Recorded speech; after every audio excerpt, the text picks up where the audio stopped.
Miami lost. Pittsburgh lost. SMU didn't even play. Somehow they fell in the rankings. So how does the ACC championship picture now look? Let's bring in the squad. You're talking ball with the ACC Squad. From Florida State to North Carolina, from Syracuse to Miami, and from NC State to California, it's the local experts of the Locked On Podcast Network, bringing you scoops, breakdowns, and the most comprehensive preview of the upcoming ACC weekend. Hang on, it could get loud, it could get heated, and it will definitely be fun. Squad up, you're part of the ACC Squad. We'll put Week 11 in the rear view. Take a look at Week 12 on the ACC football schedule. This episode of the Squad is brought to you by Game Time. Download the Game Time app, create an account, and use code LOCKEDONCollege for $20 off your first purchase. We've got critical games coming up this weekend with some teams fighting for bowl eligibility, some teams fighting to stay in the ACC championship picture. All right, guys, all fall on the grenade. I will buy the first round. I am Alex Donno from Locked On Canes. By the way, we got Kenton Gibbs and Grayson Boone from Locked On Wolfpack. Jackson Holzer from Locked On Syracuse. I don't know if he showered or not. We'll get into that. JJ Jackson from Locked On Blue Devils. So Miami Hurricanes, they went into Atlanta to face Georgia Tech. 8.5-point favorites by the time the number closed. Miami was looking for a 10-0 start to their season for the first time since 2017. Going up against a team with essentially a one-armed quarterback. Haynes King did return. Zero threat to throw the football whatsoever. Georgia Tech's star running back Jamal Haynes, who was banged up, only lasted a little less than a quarter. He had to sit the rest of the game, and yet Miami had no answers for Georgia Tech's running game, giving up 271 rushing yards. And Georgia Tech didn't have to throw a lot. When they did, they brought on true freshman quarterback Aaron Philo. And so every time Philo came on the field, you knew they're going to throw the football. Miami still managed to give up key plays on 3rd and 18, 3rd and 9, 3rd and 8. And, the script for Miami, guys, a lot of times this year has been, because this wasn't the first time Miami's defense struggled. That's putting it mildly. But every other time, Cam Ward was armed with what Kenton Gibbs refers to as that plot armor, and he would find a way to put the team on his back. He did have an opportunity to do so with just under 2 minutes left, but instead of the usual touchdown drive, which would have been a game winner, Miami was down 5. Instead, Ward hit from behind, held on to the football too long throughout the game. If there's any criticism I have for Cam Ward, which is not a whole lot, he wasn't getting rid of the football quickly enough, wasn't finding his checkdowns in that game. So instead of a game-winning touchdown, it was a game-sealing fumble recovery for Georgia Tech. But crazy enough, guys, and I'll let whoever wants to buy the next round if you want to, Miami lost control of their own destiny for like 5 hours. And then Pittsburgh losing to Virginia, which should not have happened in Pitt. Miami right back in the driver's seat, and they control their own destiny again.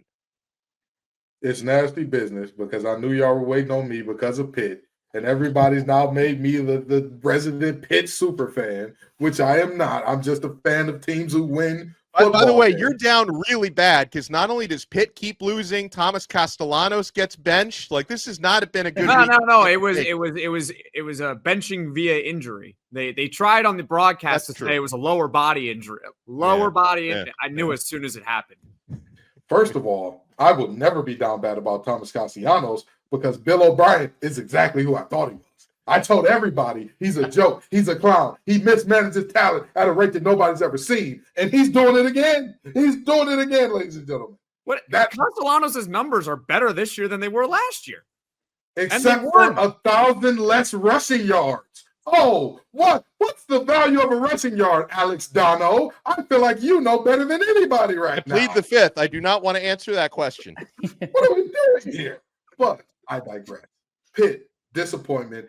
Big-time disappointment. Miami gave you the keys.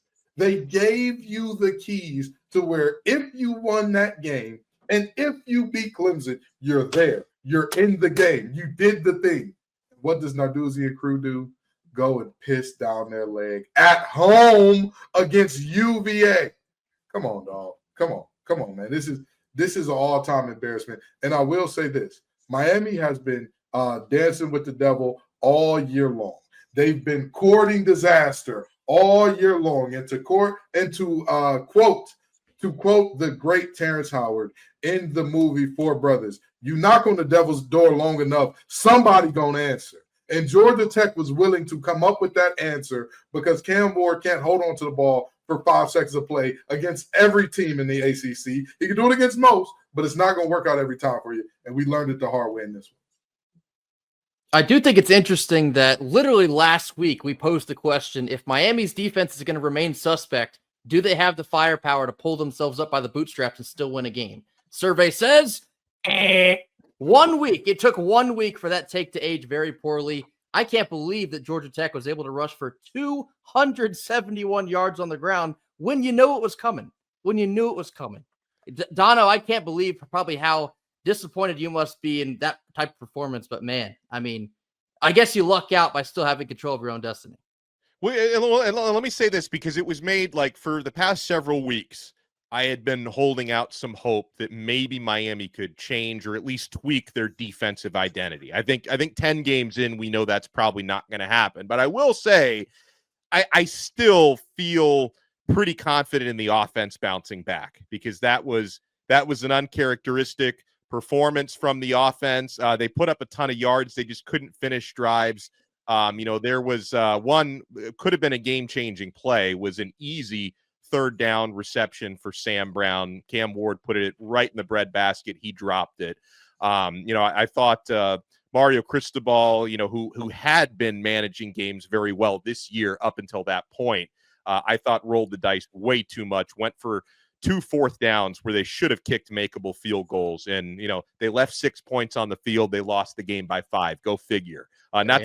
Away from Georgia Tech, but I thought Miami managed the game poorly. I thought the offense was a little bit uncharacteristic in how they weren't finishing drives. So if Miami's going to be this team where, the defense just needs to make a couple stops because the offense is usually going to score 40-plus points, I think the offense can bounce back, but it's become very clear to me, guys, I don't think there's any bouncing back for that defense. They are who they are.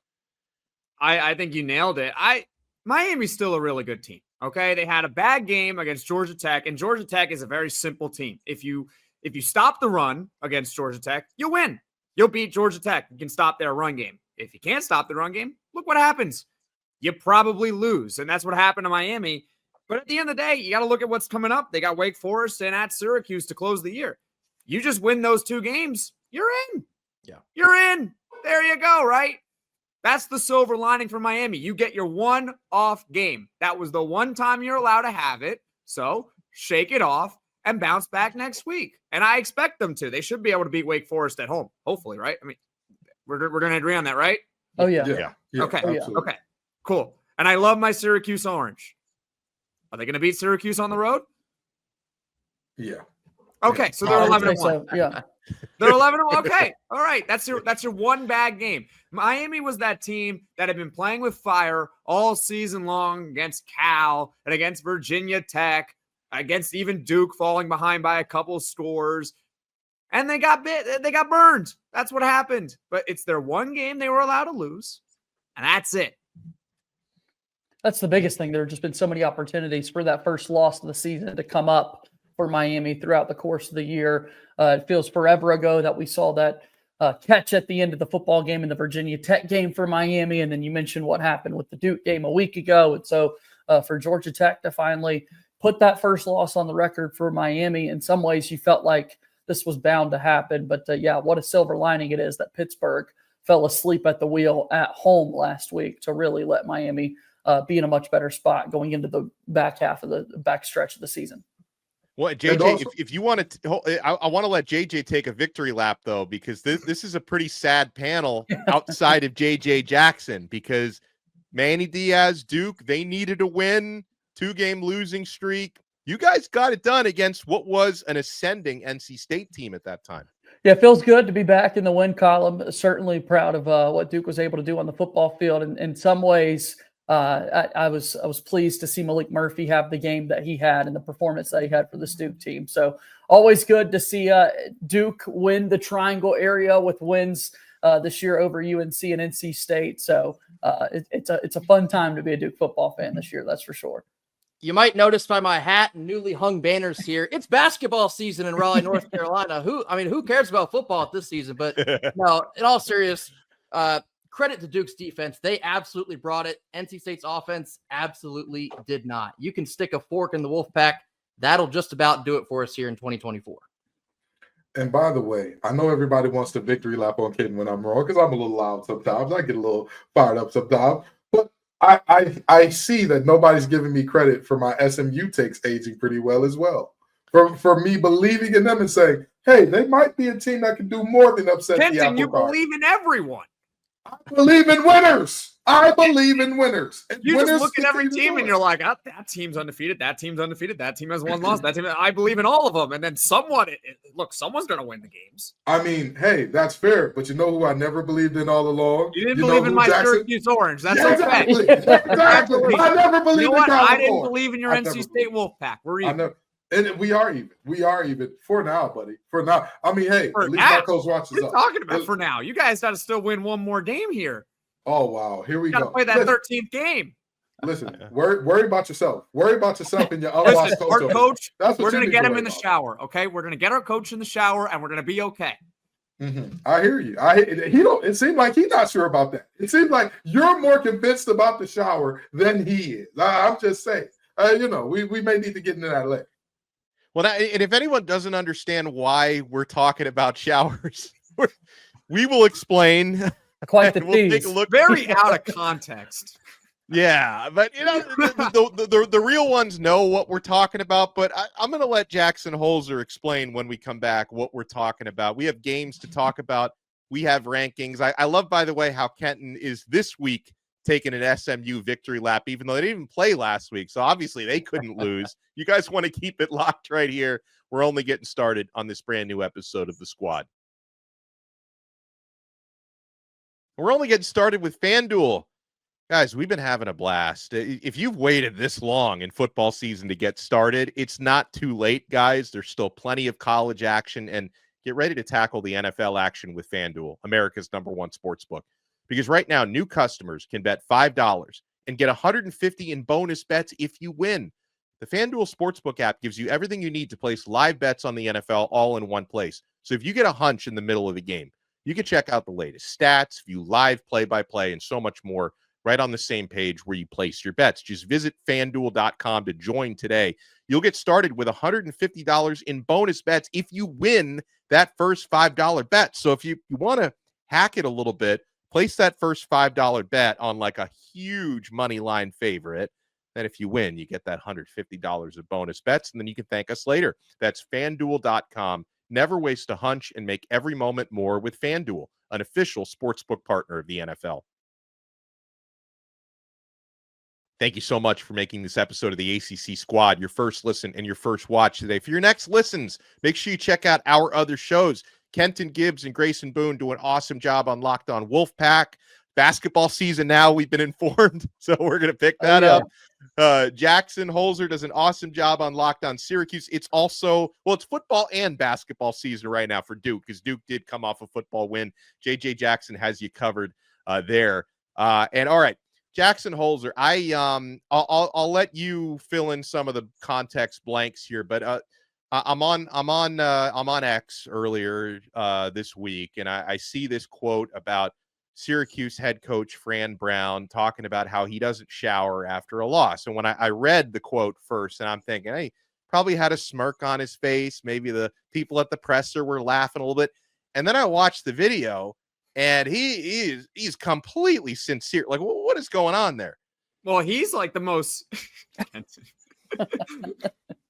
he's like the most sincere guy around. I mean, that's the funny part about it, is that if you know him very well, that you really don't have to watch the video. And for those that don't know, Syracuse, well, for some, it's very happy for people. They want to root against my team, of course. But unfortunately for myself and Syracuse fans, they lost at Boston College. It was a one-score game. It was kind of back and forth. They couldn't stop the run. And Fran Brown, the head coach of Syracuse, he fell on the sword after the game and said, it's my fault. I got outcoached, even though it wasn't really his fault. They couldn't stop the run for you know what.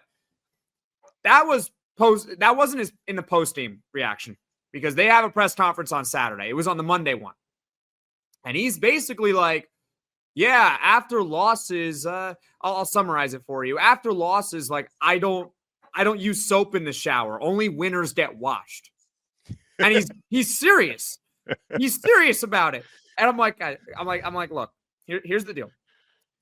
I understand when you lose games, like it's a bad look if you lose a game and you go out and you're like partying right after. It's like a terrible look, right? We can all agree on that.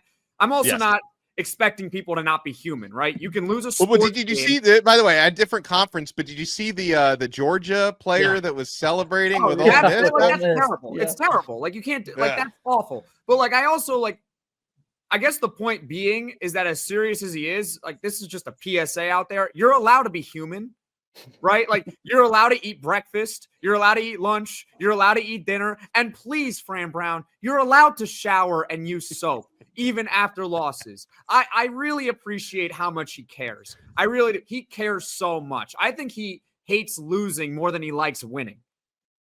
But like you can shower, okay? You can use soap. It's all good. No one's going to complain about it if you're like, yeah, after a game, I get so disgusted after a loss. You know, I sit in the shower for a long time. Sometimes you think in the shower for a long time. Not use soap.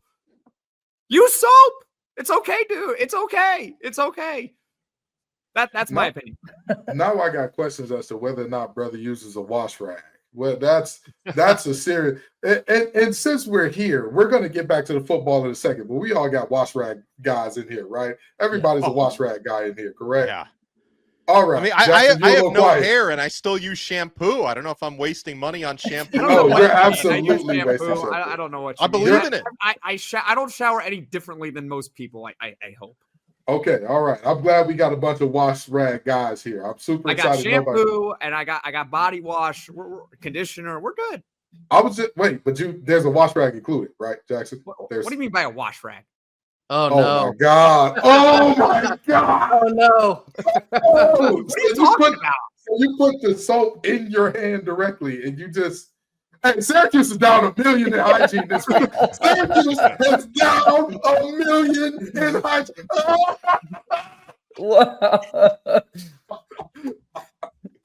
Ladies and gentlemen, Fran Brown and apparently all of Syracuse, okay? Y'all have a wonderful mass communications joy. Newhouse, what a school, right? What a facility. What nobody does it better. So I need this to be distributed everywhere if y'all could be so kind. When you get in the shower, you put soap, bar soap, or body wash on a towel or a loofah. Or something and wash your body with it. Listen, he doesn't use soap, period. Can we just let him use soap, period?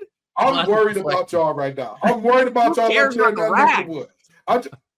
A lot of people, Jackson. Listen, I just want him to use soap first. We'll get to the rag later on. I'm going to say this. Can you help him with the rag, Jackson? It doesn't sound like you have experience with it. It sounds like y'all will be two ragless brothers looking at each other. It sounds like. But that's neither here nor there. There's a marketing play somewhere in all of this. There's a good comeback story. I just want to warn Fran Brown of this. You could do that no washing and all that when you were at Georgia, right? Because you lost like once every other year or so. You are at Syracuse. Don't you lose your wife playing around and say, oh, this is my ritual. Okay, all right. I'm gonna tell you something, brother. That's a real tough uphill battle you climbing. It's just me. I'm an extremely sore loser too. You show me a good loser, and I'll show you a loser. But damn it, wash your behind. Wash your behind, win, loser, draw. I don't know how we segue from that, but I'm gonna try because we got games coming up this week. I'm gonna try. I have no idea how we're gonna. I have no clue. We just have to power through it. All right. So here's a big one. Really to start the ACC weekend. This is going to be 12 noon on ESPN because outside of Miami and SMU, really the only other team that has a shot at playing for an ACC championship is Clemson. But they only have one ACC game left, by the way, guys. So this is their last opportunity to stamp their claim to staying in the ACC championship hunt. And they're taking on 23rd ranked Clemson is taking on number 18 Pitt. Now, guys, a couple weeks ago, I would have said, hey, maybe Pitt can pull off the upset. But Pitt's down bad. They've lost 2 games in a row. They have really fallen out of contention for an ACC championship. Clemson is favored by 10 points on the road at Pitt. Anyone think Pitt could pull off the upset this weekend? Not after what we saw this past weekend. I mean, you factor in the fact that Pitt's playing at home once again. I think Clemson knows how important a game like this is, given that it is their last ACC game before ending the year with the South Carolina Gamecocks. So, hard for me to have a whole lot of confidence in what Pitt would be able to do. Very hard to pick against Dabo in a spot where there's really no mincing of words. You know what this game means for your schedule. It seems like Dabo's got a 90% win percentage when that is the case. I don't see a world where they go on the road and get shocked by Pitt. We raised our questions about potential fraud alert. Sorry, Kenton. I think they were indeed fraudulent. Well, I'll take that, and I'll take that fraud charge on me. Hey, I'm all right. You know what I mean? I'll be okay. Like Young Thug, I'll beat those charges in no time. But here's the deal, right? I think that there is something really, really sinister about the fact that we're going to see Pitt lose 3 games back to back against teams that only one of them could we definitively say, even coming into the season, by the way, because Pitt's not great. Only one of them, or Pitt wasn't said to be great coming into the season. Only one of these teams that we think coming into the season, Pitt is going to lose this game. There's no question about it. That was to Clemson. The other 2, SMU is the new kid on the block. You think you got a shot. Virginia is Virginia. I'm sorry to the Who's. It's a basketball school. Let's be very clear about that. That's what's going on there. You lose 2 games, both of those games back to back. I'll tell you what, the senior night is not going to go well for Pitt. It is not going to go well, and I'm saddened to see that things have devolved so quickly. Their only hope here is to get a lead on Clemson, which is something they haven't done all year. They're not a fast starting team. They're a team that generally they're a second half team. They make the adjustment, they come back. The problem is Clemson is a front running team. When they get up on you, it's like Will Ferrell's dad and Kicking and Screaming. I bury you. Now's when I bury you. Now you're getting buried, and that's what's going to happen in this game. And it can only get worse for Pitt too. Yeah. And that's the thing. They were 7-0, and then they lose at SMU. Okay, fine. Virginia at home. I mean, come on. That's just come on, Pitt. Even I didn't think they were going to lose that. I didn't even think they were going to. Nobody thought they were going to lose to Virginia at home. You lose to Clemson. Now you're 7-3. Obviously, you're done. And then you're at Louisville next week. It doesn't get better for them until they see Bill O'Brien. Until they see Bill O'Brien to close the season out. I don't think Bill O'Brien's that. I think Bill O'Brien's a pretty good coach. I think he's a pretty good coach. He's not a good general manager. He's a good coach. What evidence do you have of that? What evidence do you have to say, hey, this team was close to a championship, sniffed the championship with him at that? It was a while ago now, but when he took over at Penn State, I don't know if you remember, there was a lot. It was not the best situation around that culture when he took over, and he steadied that ship pretty nicely. Did they win a championship? They won the Big Ten. He's got a pretty decent track record coaching, both college and professional. His general managing skills are what got him trouble. That was the problem. He became the general manager with the Houston Texans, made that bonehead trade, and everyone now thinks you think he's a terrible coach because of it. No, he's a terrible general manager. But as far as X's and O's and game plans, he's actually pretty good. He's actually a decent coach. Here's the problem, Jackson. Is there not a position in all of college football now called a general manager? He's not the general manager. I'm saying he's so terrible. He's going to make those bad decisions. Are there trades in college football? Are there trades? Did we not just see? There's no trades. There's no trade. We're good. What a world that would be. Transfer portaling. I feel like I'm in bizarro world right now. We just watched their star player, their best player, the guy who's put away multiple games, even this year, be benched by this guy. He can never manage good talent. That's who Bill O'Brien is. He's always going to piss on his best talent. What are you talking? He can never manage. Do you think he can? I didn't know that Thomas Castellanos was the greatest thing since sliced bread, but okay. Fine. Oh my God! Again, And he was having better 1,000-yard passing rusher. numbers this year than he had last year. Are those passing numbers? Let's look at the total yardage numbers. Is he close to where he was last year? No, because he was a running back last year. A running back that did so because it won them football games. I'm sorry to tell you, Jeff. Boston College is 5-4. The objective of football is not to have your quarterback pass. It's to have every player help you win the game in the best way that you can put them in a situation to do so. And if you tell me I'm going to tie this guy's running behind his back, I'm going to tie that arm behind his back. What the? I can't believe I'm getting into it about Bill O'Brien in the year. It would be like telling Peyton Manning to scramble more. Hello? You play to win the game, as Herm Edwards once You know what? Okay, we're going to agree on this. I think Bill O'Brien's a pretty good coach. All right, but hold on. But let me interrupt you, Kenton, because while we're on the topic of Bill O'Brien, Boston College, they have an opportunity this week against SMU.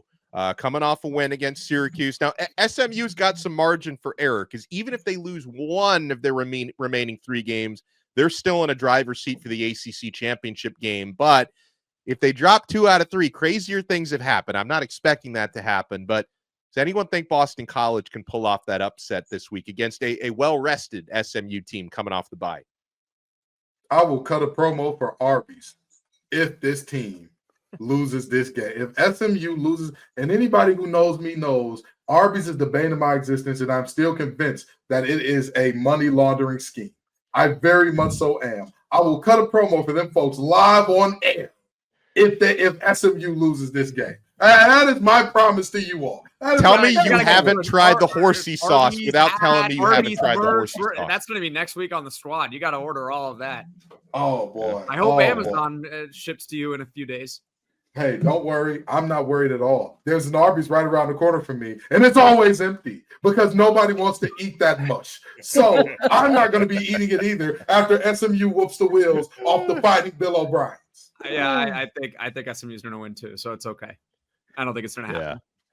All right. Well, what I do want to get into on the other side is, with Miami losing last week, it changes the ACC title picture just a little bit. Here are the scenarios. What would have to happen for Clemson to get in? You want to keep it locked right here. We're not done yet here on the ACC squad. Guys, I'm telling you, if you're looking for tickets to the big game, to the big concert, to the comedy show, you've got to check out the Game Time app. This is the only ticket app that we use, and there are good reasons for that. You're getting the best prices on Game Time, and the prices actually go down the closer you get to the event. I'm a procrastinator, and finally, that's a life skill of mine that pays off with the Game Time app. Guys, Game Time has a new feature called Game Time Picks that makes getting tickets to see your favorite teams play live even easier, because Game Time Picks filters out all the fluff to show you only incredible deals on great seats, so you don't have to waste time searching through thousands of tickets. Guys, I love the game-changing features on Game Time, like the all-in pricing feature. It's going to show you the total upfront with no surprise fees at checkout. Get a panoramic view from your seat in the app before you buy. That's especially important before concerts, so you know your angle from the stage and all that. You definitely want to check out the views from your seat. And the Game Time price guarantee, if you find tickets in the same section and row for less, Game Time is going to credit you 110% of the difference. Download the Game Time app, create an account, and use code LOCKEDONCOLLEGE, and we'll give you $20 off your first purchase. How about that? Terms apply. Create an account and redeem code LOCKEDONCOLLEGE, all one word, for $20 off. Download Game Time today. What time is it? It's game time. Back here on the ACC squad. By the way, after you make us your first listen, make sure you check out Locked On College Football. Make that your second listen. Spencer McLaughlin does a fantastic job. I know, I'm sure we've all had spots on there. Of course, he always has me on after things aren't going very well for Miami. I was just on with Spencer earlier on this week. All right, so guys, with Miami losing, it doesn't change much with Pitt going on and losing and basically eliminating themselves from ACC championship contention, but Clemson is still hanging around with their one conference loss. Now, guys, as it stands, even though Clemson is technically in front of Miami in the ACC standings because they played more conference games, Miami holds the tiebreaker because Miami's because Clemson's one conference loss is to a team that Miami has beaten, and that's Louisville. So Miami wins the tiebreaker of common opponent. SMU, by the way, has that same tiebreaker over Clemson in common opponent. So Clemson would need SMU to lose twice because they're currently unbeaten in conference, or they would need Miami to lose once with Clemson beating Pitt this weekend. So that's the scenario. So obviously, guys, the percentages would favor SMU and Miami to get to the ACC championship game. But I will say, anytime we start talking about, oh, this team or that team needs to win out, no matter what conference you're talking about, teams aren't winning out the way that they used to. There's been a lot of shocking results in college football this year. And then they slip up along the way, and it makes things a whole lot more chaotic. So, for Clemson, I mean, you look at Saturday's game against Pitt, this is it, because this is your last chance to control your own destiny. And then beyond that, you've got to sit around and kind of wait and watch and see what the rest of the league is able to do. Don't all speak at once. Oh, I was just about to say. We're all silent here. I'll tell you this much. This is a lot like that Michael McDonald song, This Is It, because you're absolutely right. This is the moment. You are waiting for a sign for your miracle. Look no further. This is it. This is the moment for these teams to do what they need to do. And by these teams, I mean all of them.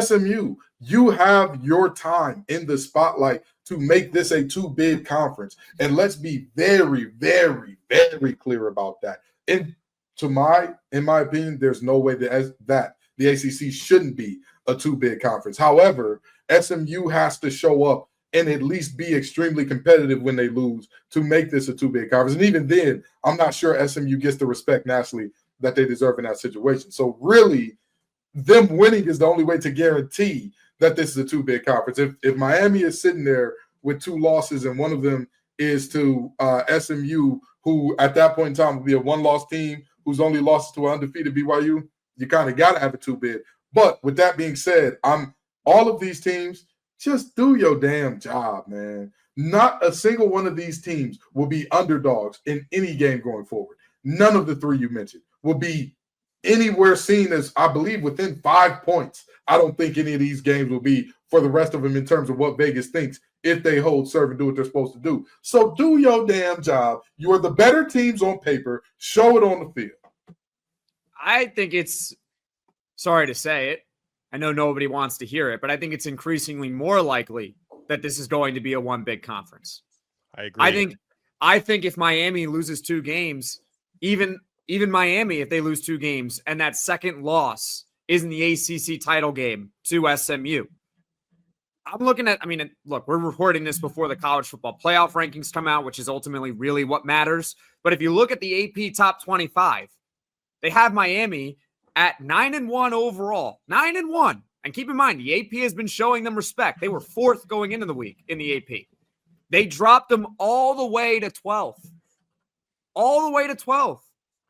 And there's a little bit of correlation between the AP and college football rankings, which, again, we're recording before those rankings come out. So I'm very curious where Miami would rank on that. But they're behind Georgia. They're behind Ole Miss. They're behind Alabama.